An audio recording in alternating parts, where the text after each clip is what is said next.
Hola a todos, bienvenidos. Vamos a dar comienzo a este webinario de ayunar, ayuno, reposo digestivo. ¿Qué significa cada uno de estos conceptos? Vamos a repasar cada uno de ellos, sentar las bases y en lo que requiera profundidad vamos a hacer un pequeño paréntesis y por último vamos a ver todas las estrategias de lo que podemos hacer y no podemos hacer, no está incluido, y cómo este hábito ancestral y gratuito, costo efectivo, nos ayuda a prolongar la longevidad máxima y a reducir la muerte por toda causa en un costo cero, totalmente efectivo, nada más que hay que tener ciertas consideraciones en la vida cotidiana para no cometer errores. Sin más, vamos con la presentación de diapositivas. Cualquier problemita, levantan la mano, consultan o incluso activan el micrófono y lo vamos haciendo más dinámico. Bien, primero que nada, me faltó recién presentarme. Yo soy Paulo Matías Arcari, un curioso autodidacta que me dedico a la nutrición y el metabolismo hace años. Decidí cuestionar el relato oficial e investigar por mi cuenta, autofinanciado, con mis tiempos, pasarlo por el cuerpo y llegué a rebatir y modular todas mis enfermedades y aún más la de todos mis clientes y consultantes. Así que muy contento con eso, poder dedicarme al plan de mi alma y a lo que realmente me apasiona. De ahí mi cuenta de Instagram, mi cuenta personal, Pelhack, que viene de biohacking, que significa cortes, técnicas de corte, y ni más ni menos mi eslogan de vuelta al origen, que trata todas estas técnicas ancestrales, como son el ayuno, el sueño, el sol, el grounding, la exposición al frío y el ejercicio vigoroso, que fueron todos input del entorno que milenariamente, durante eones, épocas, eras geológicas, forjaron nuestro genoma para hoy estar acá. Obviamente, la vida contemporánea ha cambiado mucho, inclusive en los últimos 40, 50 años, entonces necesitamos apuntalar nuestras vidas con estos hábitos para seguir el manual de usuario de la máquina humana y usar la tecnología en contra de la tecnología para poder respetar esa información que realmente forjó nuestro genoma y nuestra replicación, que es justamente lo que quiere la biosfera o el planeta, Gaia, la madre tierra, es garantizar la sobrevivencia y la reproducción de las especies a toda costa. Entonces, para sentar esas bases biológicas y termodinámicas en realidad de cualquier organismo vivo en este planeta, tenemos que darle la entrada, el input correcto. Ahora vamos a hablar, el tema que nos compete de hoy es ayuno, metabolismo, longevidad. ¿Qué significa reposo digestivo? ¿Qué significa ayuno? ¿Qué significa ayunar? Desayunar. Bien, ¿qué significa ayuno, reposo digestivo, ayunar, desayuno? ¿De qué se trata todo esto? Vamos a repasar un poco de conceptos, donde tenemos la foto de fondo de las células, de la mitocondria, que es donde se produce toda la magia, toda la fosforilación oxidativa, toda la génesis de la energía. Pero bueno, eso no es por hoy. Vamos a definir qué es ayuno, ayunar, desayunar. El grueso de la población entiende como desayunar cuando va a romper un estado de inanición, de que no está comiendo. Eso puede suceder en cualquier momento del día, nadie nos dijo en qué horario podía ser. Por lo general ustedes van a hacer un laboratorio, un análisis, y les piden que vayan en ayuna. Entonces piensan que están ayunando. Eso es un estado de reposo digestivo, donde la última ingesta calórica fue en las últimas horas del día anterior, pero no califica como un ayuno en sí. Por eso declaro que el reposo digestivo es cuando es ese tiempo donde uno ha permanecido más de entre 4 a 8 horas sin comer, donde el complejo motor migrante de los intestinos entra en acción. Es un concepto totalmente distinto a ayuno y a ayunar. Ayunar es pasar más de 8 a 12 horas con una restricción calórica sin haber comido, por ejemplo, puede ir a hacer un laboratorio, y ayuno ya hace referencia a un proceso de una restricción calórica severa y profunda en exceso de 72 horas, que en minutos más adelante lo vamos a ver. Obviamente ayunar queda descrito que no es una dieta, es una estrategia biológica y evolutiva que forjó nuestros genes. Durante eones, eras geológicas, nuestro genoma se forjó con frío y con periodos de hambruna prolongados y profundos, con casas infructíferas, donde realmente se la pasaba muy mal, la vida era muy difícil, la gente moría por politraumatismos, el riesgo de muerte por toda causa era altísimo, y todas estas cuestiones fueron las que forjaron nuestra transcripción genética en el ribosoma de la célula.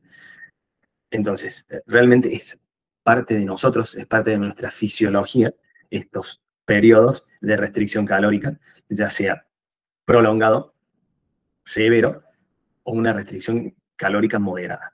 Como lo que ustedes conocen como ayuno intermitente, es una restricción calórica moderada, donde el tiempo de ingesta está acotado en ventanas de, qué sé yo, de 8 a 12 horas. Por ejemplo, más adelante vamos a ver cada protocolo.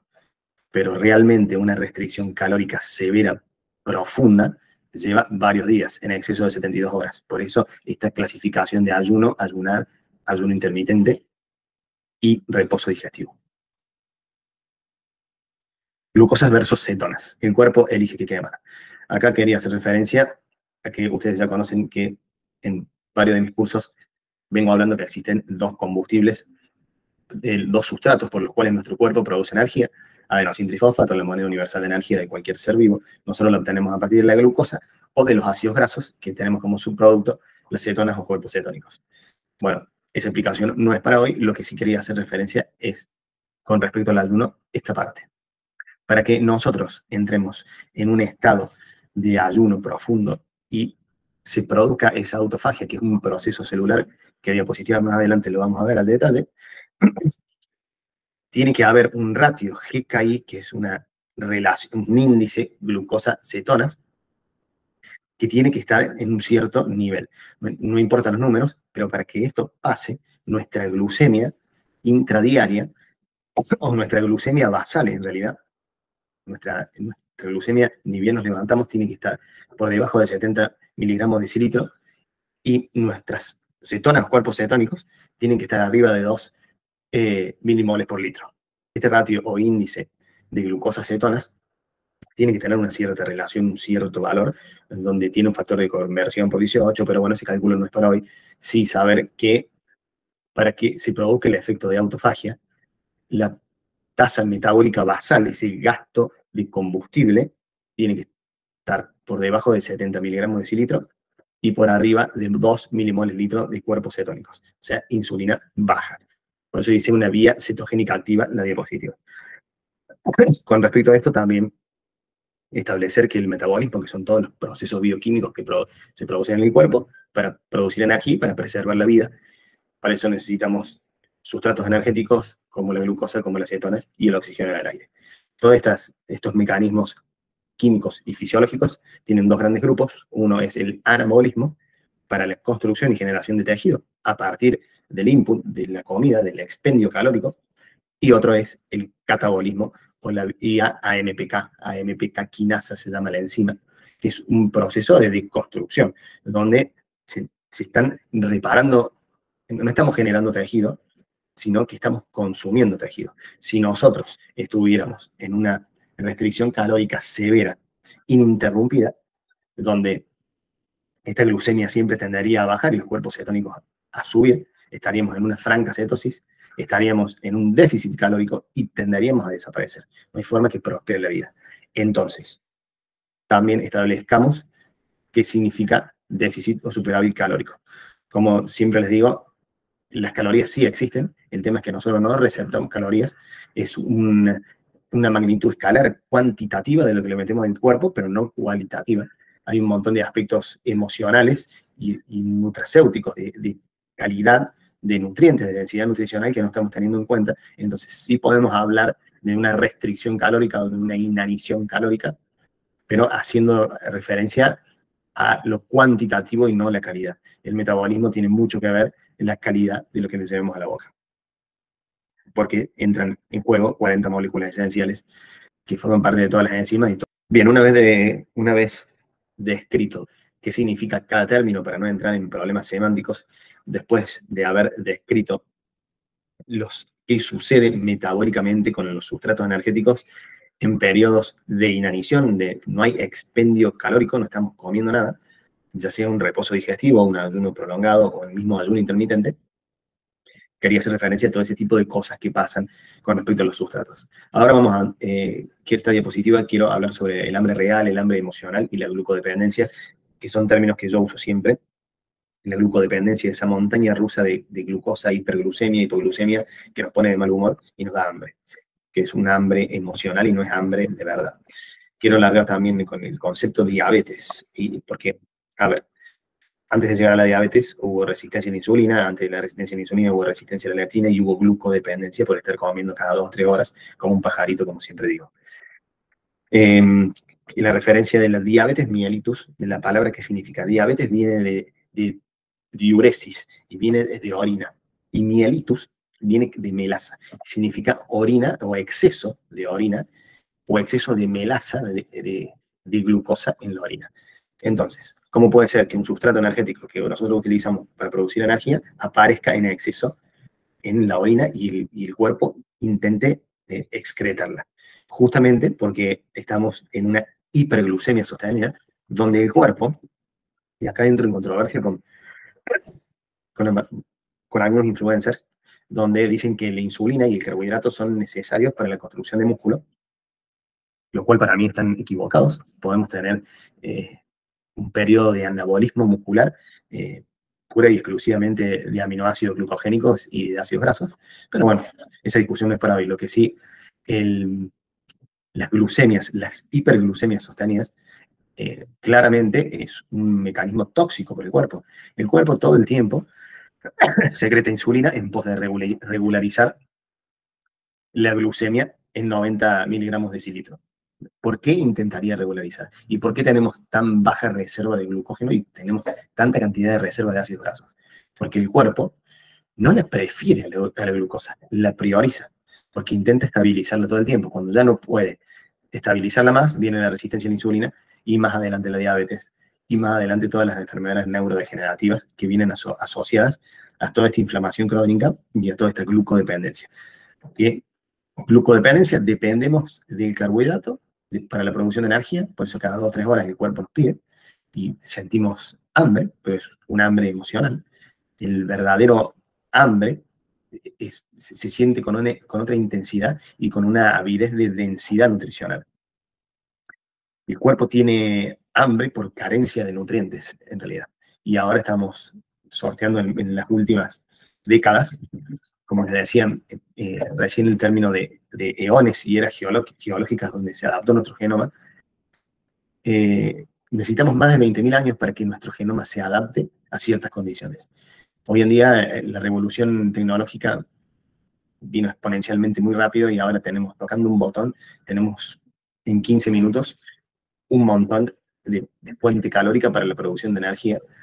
Entonces, nuestro hardware, nuestro soporte, no tuvo tiempo de adaptarse. Imagínense que la revolución agrícola solamente tiene 10.000 años y nuestro genoma necesita 20.000 años para adaptarse. Por ejemplo, la muela de juicios, por ejemplo.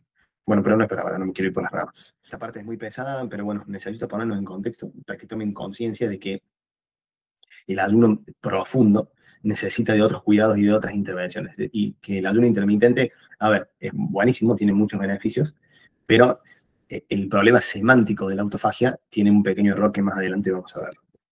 Como punto de partida, ya todos saben, a ver, no es que lo tienen que hacer 1 o 2 veces al año cuando se van a hacer una analítica o un laboratorio. Todo el mundo debería tener un reposo digestivo diario mínimo de 12 horas. De ahí vienen los distintos protocolos o modas del ayuno intermitente, donde podemos estar 12 horas sin comer, con una ventana de ingesta de 8 horas, inclusive hasta 20 horas sin comer y hacer 2 comidas dentro de 4 horas, o el famoso OMAD, 1 meal a day, una sola comida al día, donde prácticamente se podría tomar como un protocolo 22-2, ¿no? Porque para no caer en una malnutrición y cubrir con todos los requerimientos proteicos y micronutricionales, tendríamos que hacer una comida copiosa y deberíamos entrenarnos, como siempre digo, una buena práctica alimentaria, y entrenar a nuestro estómago, que de hecho somos una de las pocas especies que podemos comer tanta cantidad sin explotar, como le pasa a algunos animalitos, como pasa en el mundo de la ganadería extensiva, donde hay algunos animales de pastura que no pueden comer tanto porque, o sea, tienden a reventar. Nosotros tenemos esa capacidad de seguir entrenando y asimilar los nutrientes para la producción de energía y tranquilamente podemos estar 2 o 3 días sin comer y hacer un banquete, un festín, volviendo a una sola comida al día. No es una comidita sino más, y por eso decía que podría ser un protocolo de 22-2, porque tranquilamente podríamos comer un montón, hacer una pequeña pausa y después seguir comiendo. Esto demanda mucha conciencia, mucha tranquilidad, estrés o ingesta cero, porque no, después de semejante tensión que le mandamos al aparato digestivo, no deberíamos ni entrenar, ni solucionar problemas, ni estar estresados en el laburo, porque el estrés sostenido interrumpiría la digestión de semejante bolo que le metimos en ese momento. Así que ojo con eso, ojo con fanatizarse de hacer una sola comida y caer en un estado de malnutrición. Ayuno prolongado y ayuno profundo, esto es una interpretación mía, esta separación así. En realidad, el término ayuno profundo, que viene de mi gran mentor Ernesto Prieto Gratacós, y que es un ayuno en exceso de 72 horas, más adelante vamos a verlo según el fenotipo, pero yo intento separar lo que significa ayuno profundo de ayuno prolongado. Para mí el ayuno prolongado es cuando estamos más de un día sin comer, incluso día y medio, donde a partir de ahí empieza el proceso de autofagia. Ahora vamos a definir un poco de qué se trata autofagia y apoptosis, que son dos procesos celulares y mitocondriales.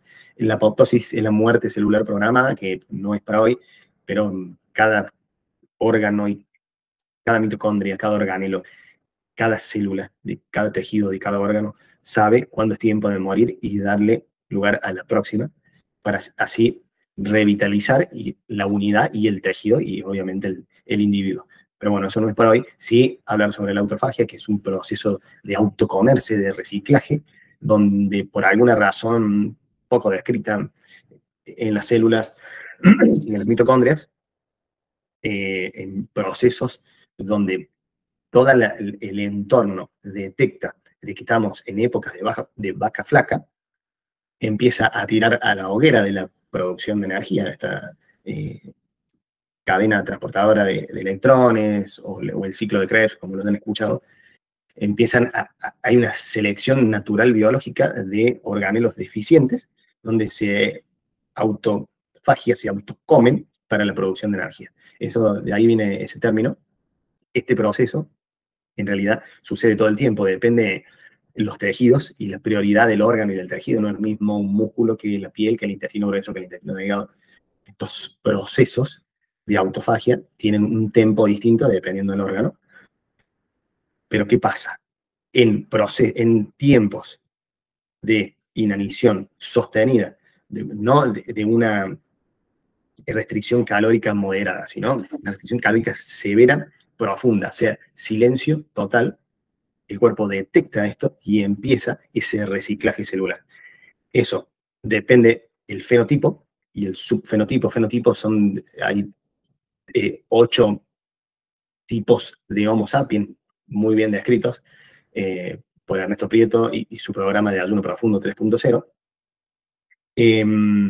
donde cada persona depende de su índice de masa muscular, su sexo, su edad, si tiene resistencia a la insulina, comorbilidades, sus hábitos, calidad de sueño, el ejercicio vigoroso, en fin, distintas variables forman estos fenotipos, pero volviendo a la autofagia, el comienzo de la autofagia es a partir en una persona entrenada, donde tiene un bajo índice de grasa, donde tiene buenos hábitos, joven, esa autofagia regenerativa, que no es lo mismo que la autofagia que sucede a diario, que no es tan potente. La autofagia regenerativa requiere de que la tasa metabólica basal sea baja, como vimos en la diapositiva anterior. Esto en una persona joven, entrenada, en bajo peso, bajo porcentaje de grasa, sucede a partir de las 36 a 48 horas. A partir de ahí es que empieza el conteo de la autofagia regenerativa. Y a partir de ahí es donde caemos en un ayuno profundo, en exceso de 72 horas.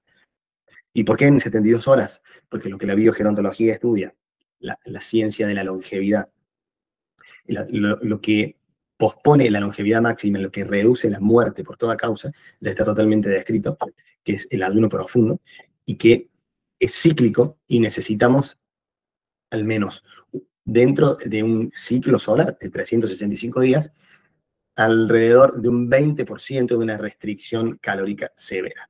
Esto adaptado al día de hoy y adaptado a la estacionalidad, que era lo que en realidad sucedía en una vida en cautiverio de los cazadores-recolectores, donde los solsticios y los equinoccios eran tiempos de transición, donde también daba la casualidad de que las casas no eran fructíferas y que el entorno era hostil. Entonces, replicar esa ancestralidad al día de hoy está muy bueno aplicarla a la estacionalidad y aplicar sistemáticamente estos ayunos profundos en exceso de 72 horas, primero para que entremos en autofagia regenerativa y después para que cumplamos con ese 20% intraanual. Entonces, por ejemplo, en una persona delgada y entrenada que no tiene resistencia a la insulina, estamos hablando de 96 horas, porque primero hay que entrar en autofagia regenerativa y después esos 3 días de ayuno profundo. En algunos será 96, en otros 112 y así depende el fenotipo de cada persona. Bueno, esta diapositiva claramente recién me atrasé y no la pasé, pero seguíamos hablando de autofagia y de ese proceso de regeneración, de autofagia regenerativa y de meter a la hoguera de la mitocondria, de la producción de energía, todos esos organelos que estaban defectuosos, que había como una suerte de selección natural y las que eran eficientes, poco eficientes, se autocomían, se reciclaban. Y hacer una referencia también es que no solamente tenemos nuestro ADN nuclear, el ribosoma de la célula, sino ADN mitocondrial. Todo el entorno de la mitocondria tiene una suerte, creo que más adelante lo tocamos, de memoria celular. Esa memoria se llama histéresis transcripcional. Es como el entorno mitocondrial puede determinar esa transcripción genética del núcleo. Entonces, es muy importante cómo dejamos de comer cuando hacemos un ayuno profundo y cómo rompemos ese ayuno. Bien, esta diapositiva la puse porque quería hacer referencia a la claridad mental y esa suerte de espiritualidad que conseguimos en un ayuno profundo. Ya corto con el tema ayuno profundo y vamos a pasar rápidamente a las estrategias que hacer, que no hacer con los ayunos intermitentes y ayunos prolongados. Pero esto quería mencionarlo porque primero que es un hábito ancestral, pluricultural, donde se usaba para un cierto propósito espiritual. O sea, en muchas religiones se ha usado, cualquiera sea la interpretación de la religión, o sea, inclusive el día de hoy la gente hace ayunos prácticamente por este propósito, no por una autofagia regenerativa que es más científico y contemporáneo, ¿no? De los últimos premios Nobel, que tienen apenas 10 años, pero la gente que hoy por hoy hace ayunos profundos y sostenidos, ya sea que estén bien o mal hechos, los hace con un propósito espiritual. Entonces quería hacer referencia con eso, porque, a ver, yo no es que leí un librito que ustedes no leyeron, yo practico ayunos profundos sistemáticamente estacionales cada 3 meses en los solsticios y en los equinoccios, respetando esa estacionalidad, replicando esa estacionalidad ancestral, y justamente en esos periodos de inanición profunda y severa, o sea, ni pastas de diente, ningún estímulo externo, ni ninguna medicación que puede tener excipientes, ni la pasta de dientes que tiene sabor a dulce, nada. El organismo es una máquina sabia donde aloca recursos y en estos procesos de restricción calórica severa se vuelve exquisitamente sensible a cualquier estímulo. Entonces no es que yo hago ayuno profundo y tomo café, tomo mate, no, es solo una mineralización con agua con electrolitos, agua con sal y nada más durante los 4 o 5 días del periodo que sea. O sea, realmente no hay ningún input de afuera para la producción de energía, entonces ese desacople o esa falta de producción de todo el sistema, falta de producción energética de todo el aparato digestivo, tiene que balancearse con otro cuerpo. Y ahí es donde quiero llegar, que en estos periodos, ¿por qué tiene ese impacto espiritual? Porque ya pasadas esas 36, 48 horas donde el cuerpo detecta que estamos en vacas flacas, que hay que reciclar, que hay que regenerarse, donde ya les conté recién que baja esa tasa metabólica basal, donde bajan las glucemias, suben los cuerpos cetónicos.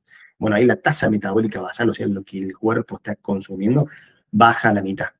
Inclusive se pueden hacer pruebas de apneas respiratorias a partir de las 48 horas de ayuno. Nosotros aguantamos más la retención en la respiración, porque la presión parcial de oxígeno en los tejidos mejora, por todo esto que veníamos hablando, ¿no?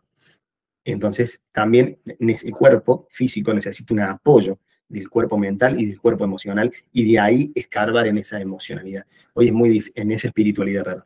Hoy en día es muy difícil hablar de espiritualidad sin que esté asociada a una religión, pero esa producción, esa absorción de energía del entorno y que no viene de la comida, que viene del sol, que viene de Gaia, de la madre tierra, también es energía y nos puede sostener en estos momentos de ayuno profundo, con una buena caminata, meditando, no sé, lo que a ustedes les parezca, pero requiere de apoyarse, inclusive en estos periodos pueden volverse como más sensibles, se emocionan fácilmente con la música, empatizan rápidamente, son más compasivos. La verdad que es un viaje de ida y totalmente sostenible y necesario porque está en el manual de instrucciones de nuestro genoma. Todo este tipo de experiencias. Entonces, este tipo de prácticas no es de magufos, sino que es de gente que lleva una alimentación consciente con un propósito de salud, de longevidad y de reducir la muerte por toda causa. Bien, acá llegamos a la parte que a ustedes les gusta, estrategias para sostener el ayuno. ¿Qué hacer, qué no hacer? Eso lo vamos a ver un poquito más adelante. Ahora quiero hablar sobre cómo romper el ayuno. Nos dijeron que el desayuno es la comida más importante del día, pero no nos dijeron en qué momento tiene que ser. Y cómo tiene que ser y bajo qué condiciones de luz tienen que ser. Porque eso es mucho, muy importante. El ambiente de luz también regula el impacto glucémico de lo que comamos en el momento del día, por nuestra sincronización y nuestros ritmos biológicos. Porque somos seres de luz y debemos llevar una vida ligada al astro rey, al sol. ¿Cómo romper el ayuno? Siempre, ¿qué pasa? Al haber pasado tanto tiempo de inanición, es un error romper el ayuno con un carbohidrato refinado, con una media luna, con una tostada, con un dulce, con una galletita, porque la glucemia basal viene muy estable o en una persona sana debajo de los 90 y produciremos un pico de glucemia, un pico de insulina, que ¿dónde está el problema? O sea, en una persona donde tiene reserva de glucógeno muscular, porque no tiene resistencia a la insulina y porque está entrenada, con ejercicio vigoroso, no sería el problema. El problema es que las hiperglucemia después producen un valle, después de esa cresta viene un valle de una hipoglucemia. ¿Y qué pasa con la hipoglucemia? Nos dan hambre y nos quitan la saciedad. Entonces, veníamos de tanto tiempo de no comer, lo mejor para empezar a comer siempre van a ser las grasas y las proteínas, porque el impacto glucémico que va a tener en relación al carbohidrato es menor y nuestra curva de glucemia intradiaria va a ser más estable y eso nos va a mantener más saciados, con menos hambre y menos mal humor en el día. Entonces, siempre quesos, huevos, aceituna, palta, fiambre, el huevo con toda su diversidad, las carnes con toda su diversidad, morcilla. Hey, pero no me iba a desayunar morcilla. Ah, claro, sí. Hace 10 años que venía desayunando media luna y ahora no puedo desayunar morcilla. Claro, mi vida.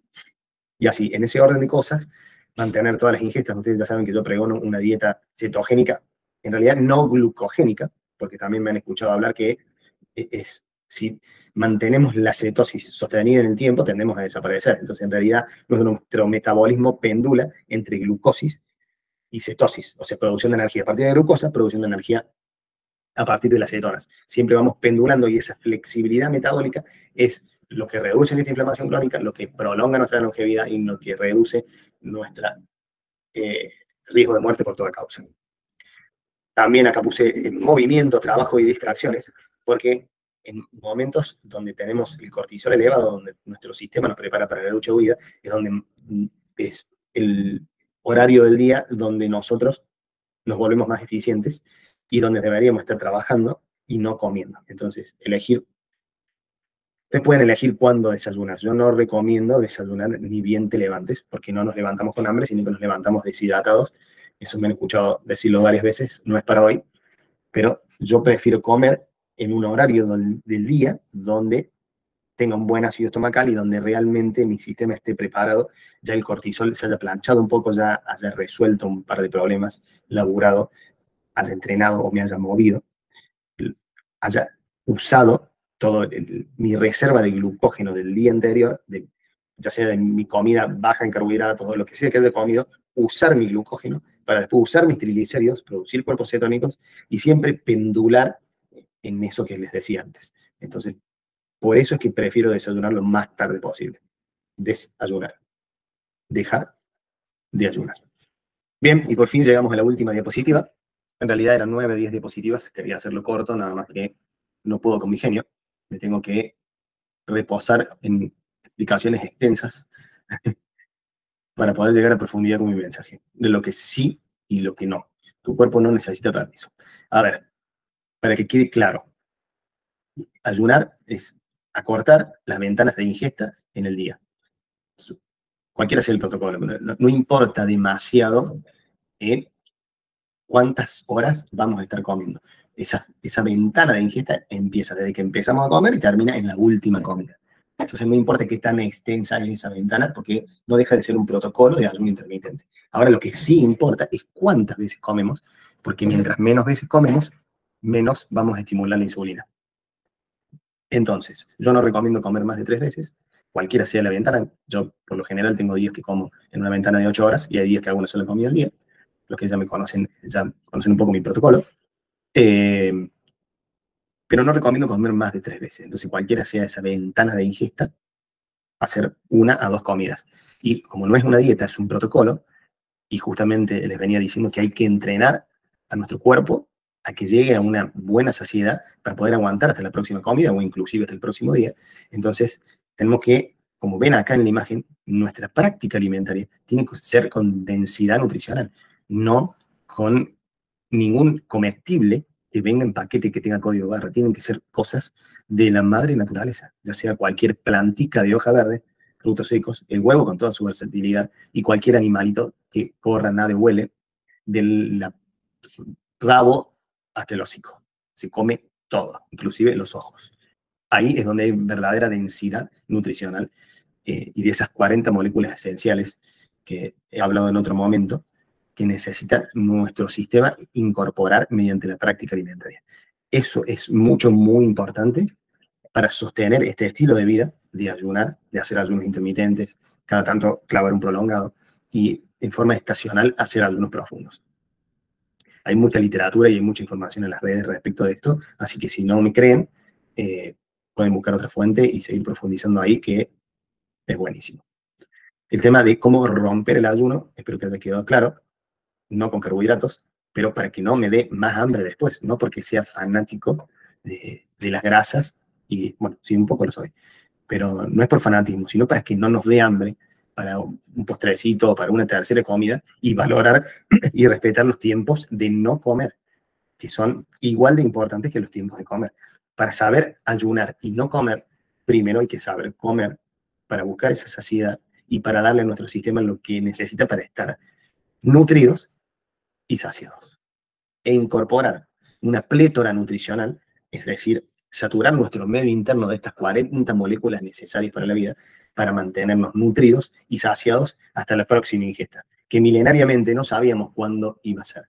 Entonces, por eso tenemos esa capacidad de resiliencia, de alocar recursos hasta prácticamente reventar, porque no sabíamos cuándo íbamos a comer de vuelta. Ahora tenemos deliveries, Rappi, la heladera, la alacena llena, pero estamos en esa paradoja evolutiva donde estamos malnutridos y sobrealimentados. Lo que no, vamos con lo que no. Obviamente, no romperlos con carbohidratos, pero por el tema de la glucodependencia, la ansiedad, el mal humor y el hambre, no comas por aburrimiento, rutina o culpa, ese hambre emocional que veníamos hablando, que está muy ligado también a ese cortisol intradiario elevado que demanda insulina, demanda glucosa.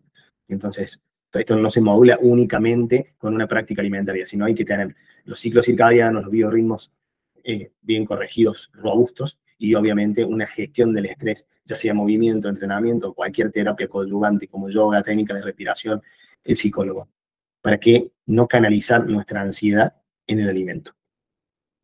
Y no pienses que ayunar es dejar de vivir o es un tipo de dieta, un protocolo, en realidad es un estilo de vida donde optimiza la maquinaria y donde sienta las bases que forjaron nuestro genoma humano, nuestra transcripción genética. Transcripción es lo único, en toda la biosfera, en todo el planeta, lo único que quiere es garantizar la vida y la reproducción de las especies. Entonces, el Homo sapiens también se rige bajo esas leyes termodinámicas.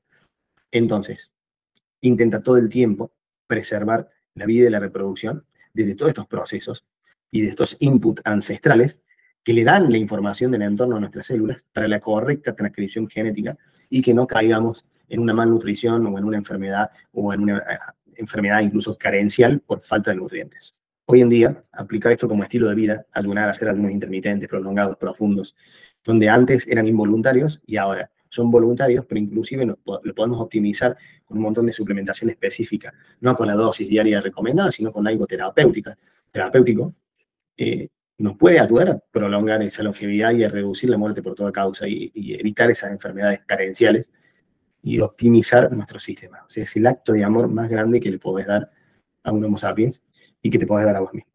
Bueno, espero que les haya gustado esta presentación. Va a quedar grabada para que todo el mundo tenga acceso. La voy a subir a YouTube, va a estar en mi Linktree, lo voy a subir a la página de Tilda para que tengan un acceso gratuito. El propósito era mostrarles de qué se trata cada clasificación de ayuno, cómo ejecutarlo y que queden un poco los términos claros. Espero no haberme enredado, el propósito era ese. Sé que soy complicado, pero bueno, también ya me conocen que los tips y los simplismos y andar de tip en tip a veces no nos conducen a nada, que necesitamos un conocimiento objetivo para aplicarlo y para pasarlo al cuerpo. Los tiempos del cuerpo no son los mismos que los de la mente, y de hecho esta práctica alimentaria y ayunar fue lo que me devolvió mi salud, pude modular todas mis enfermedades, lo que me dio claridad mental y lo que me hizo estar hoy acá con un propósito. Así que estoy muy orgulloso de haber transitado este camino y lo que pretendo que ustedes, y de forma gratuita, así como en su momento el 80% del caudal de contenido de todo mi aprendizaje durante los últimos 8 años fue gratuito. Así que en pos de devolver a la comunidad, ustedes también pueden aprender para tener una suerte de libertad informativa y financiera y corregir sus hábitos lo más rápido posible, que no caigan en tantos errores como caí yo en los últimos tiempos. Pero bueno, de eso se trata, aprender, desaprender y aprender algo nuevo. Así que gracias por su tiempo, espero que les sirva, espero no haberme enredado. Gracias.